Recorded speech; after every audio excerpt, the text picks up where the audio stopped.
if you were speaking to an aspiring entrepreneur, an aspiring social entrepreneur who was looking to get started in a geography outside of a major metropolitan center, what's the one piece of advice that you'd want to equip them with?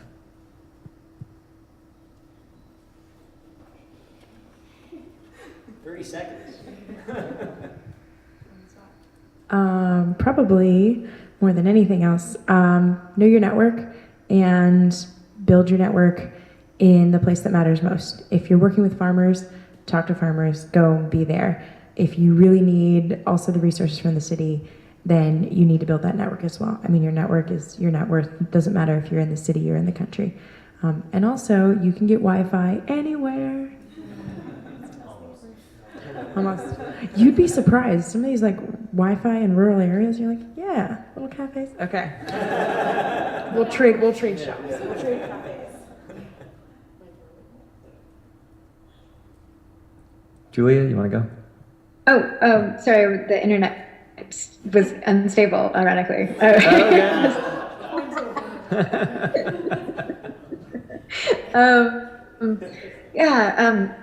Golly, you know what? When Icy Change was global and we were just, I really missed seeing it in the details and innovating right in my own backyard. And so keeping kind of your eyes open for the opportunities to solve problems with your technology or your product really close in your daily life it just, it never gets old. Like it never stops. And it's wonderful. It keeps me going. So just seeing the opportunity, just don't be dismissive of where you are. It's just that lens. It's just flicking on the opportunity-seeking brain, and that includes training talent. Like your stories about training talent are just so inspiring because I've seen people who use us in our community in New Orleans start to talk just like a city planner or hydrologist. And so really making sure that you even use the opportunity lens for the people around you. That's really fantastic.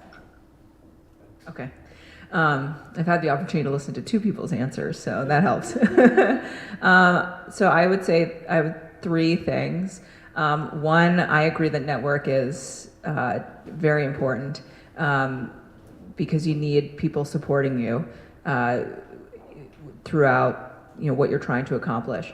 Two, I would say sort of potentially the opposite of focus is being opportunistic. So not being too rigidly committed to what you think is the right solution for the marketplace, and being open to adjusting to address things that are falling into your lap. That's something that I did, and I thought that the product would be X, and then people were asking for Y, and I was a little bit concerned, but ultimately decided to give them what they wanted, and then eventually they wanted X as well. So I think that's an important thing to keep in mind. And then third, this idea that it's a deeply personal decision about where you're located, and that there are trade-offs, and that you can have the same sort of impact regardless of where you are. Oh gosh, this is still three people, and I still didn't get a formulated answer. But I think if you were going to be looking at a geography, and it depends on a couple of factors. One, where is it? Two, what industry are you in? And three, what is the model? What is the business model, right? And if you can take those three things and you couple it with the comments here, like network, right? I would want every community has hidden gems of successful entrepreneurs, business leaders, people who want to see the community impacted, and who would be welcome, who would welcome you with open arms to be part of it.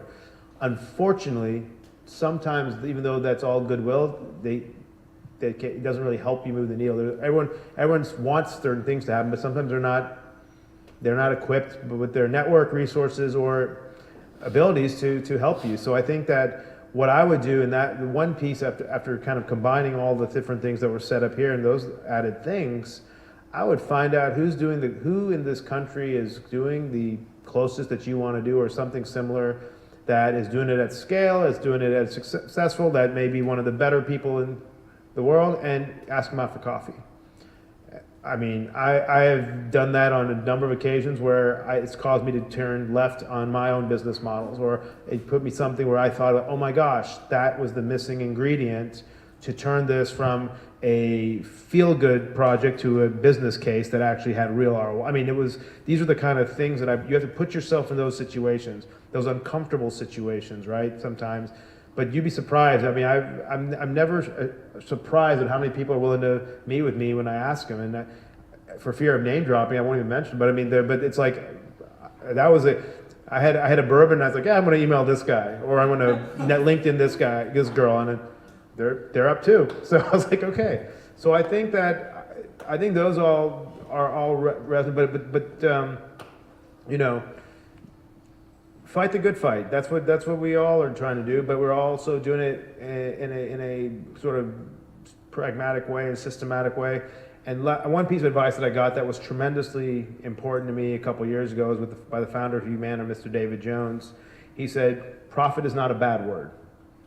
And that was something that resonated with me, because because profit allows you, even for nonprofits or social entrepreneurs, profit allows you to reinvest in your company, to do bigger things, to give people more benefits and bonuses and uplift them and things like that. So that was something that I initially had felt a little guilt about, that we're making money on this and that, but not really. No, it changed my whole trajectory.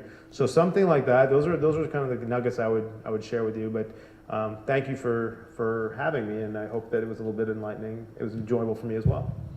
Yeah, and it's amazing how much a LinkedIn message and the promise of caffeine can go. So listen, thank you all for being here, for sharing so generously of your experiences and your expertise. Can we give our panelists a warm round of applause?